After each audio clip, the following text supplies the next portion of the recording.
Mga busing, painom time po muna ako ngayon. Medyo madilim na ang area dito. May banta pang uulan. Oh. Dito tayo, si Akira at saka si Digong.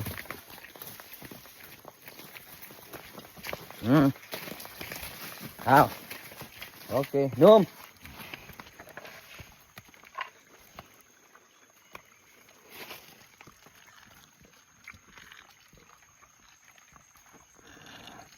Mga bossing, basta yung video natin mag-trending, ang daming mga magagaling sa comment section. Halos every time na mag-content ako regarding sa aking mga alagang kalabaw. Ayun mga bossing, dinudumog po ako ng mga magagaling. Wag yan, wag ganun. Bakit? Iba naman ay parang nanunumba. Sa akin naman po mga bossing, hindi lang ako nagsasalita yan. Makikita sa gawa. Iba naman po yung nagsasalita ka na parang ikaw na talaga yung may alam pero wala ka namang ginagawa. Isa lang po ang ibig sabihin ng discrimination.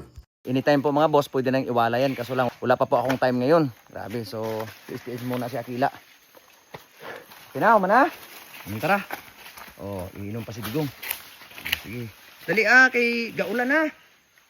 Sige na, inom na. Hindi ka mag-inom pulit ko eh. Inom na yun. Biyaan ka. Uwi tayo, Akila, tara. Okay. Mga busing. Ito po yung kumpay mga busing. Then wala akong cameraman ngayon, nasa competition. Do it myself po muna ako ngayon. Tara. Yeah. Ayun. Napasan din. So sunset oh. Wow. Woo! Grabe ang buhay sa bundok. Kakaiba. Sariwang hangin.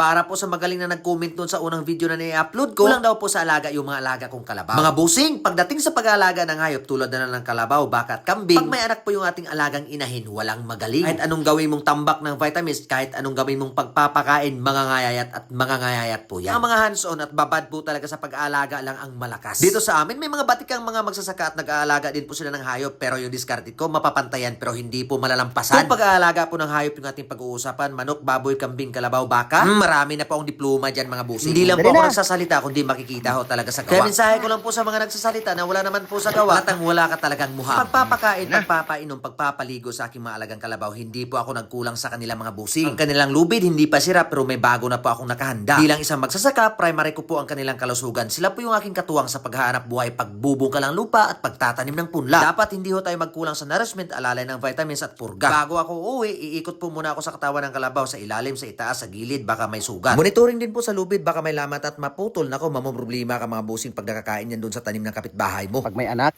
umagat hapon po ako nagdadala ng kumpay. Masaya po sila, kita nila na may pasalubong silang pagkain. Whew! Grabe ang buhay. Probinsya! Happy farming mga busing! Salamat po sa inyong suporta sa aking mga tafan, sa mga star sender, sa mga subscribers, mga busing. Nasaang sulok man po kayo sa mundo. Yung mga FWs natin dyan na nagsisikap para po sa kanilang pamilya, ingat po kayo mga bossing. At huwag niyo pong kalimutan magdasal sa Panginoon. Ha?